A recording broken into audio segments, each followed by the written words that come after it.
Hello readers, happy Pride, and welcome back to 60 Second Recs. And welcome back to 60 Second Recs. My name is Christina.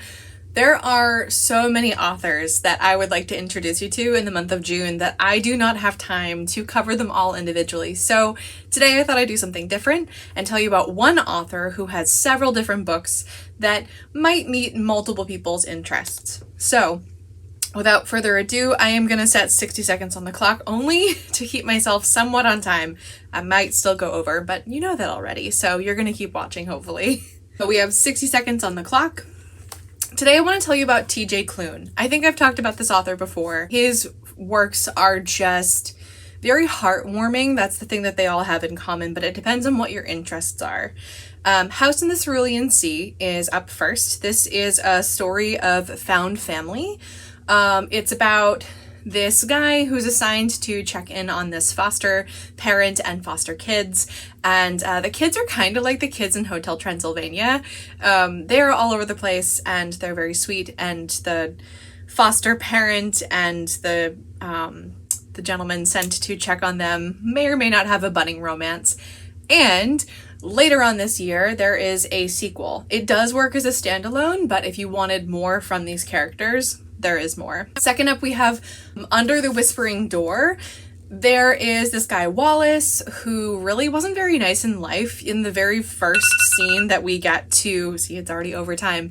In the very first scene that we get to meet Wallace, we find out that he's ready to let someone go from work who is actually very appreciative to actually have work because there's a lot of stuff going on in her family. It's just that little snapshot that Wallace probably hasn't lived the best life. So when he unexpectedly has a heart attack and dies, he's forced to look back at his life from some other perspectives, people that are sort of like in between. They can see ghosts like himself, but they can also interact with the real world. And he's taken to Charon's Crossing. That's Charon,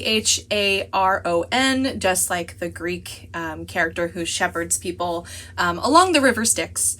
So he goes to Charon's Crossing, which is a tea shop that like normal day people can go into, but also ghosts who are in between can reside.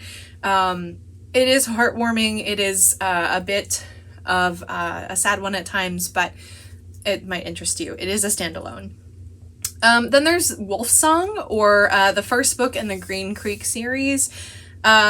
Pretty much if you were a Team Jacob back in the day, or if you're a fan of werewolf stories, you might want to check this one out. We follow several different pairs of werewolves who meet. The first one follows these two guys who there's a romance, it's a little bit of drama, a little bit of heartfelt feels in there. And then every other book after is kind of like a companion book that follows a different set of couples that you're introduced to as side characters in the first one. Then there's In the Lives of Puppets, which is probably one of his most interesting and ambitious ones. It is a Pinocchio retelling, and this one particularly is fantastic on audiobook because there are these little side robot characters, and the voice actor is so good at really bringing these characters to life. There's sort of like a murder bot character. There's like this sentient, almost like vacuum.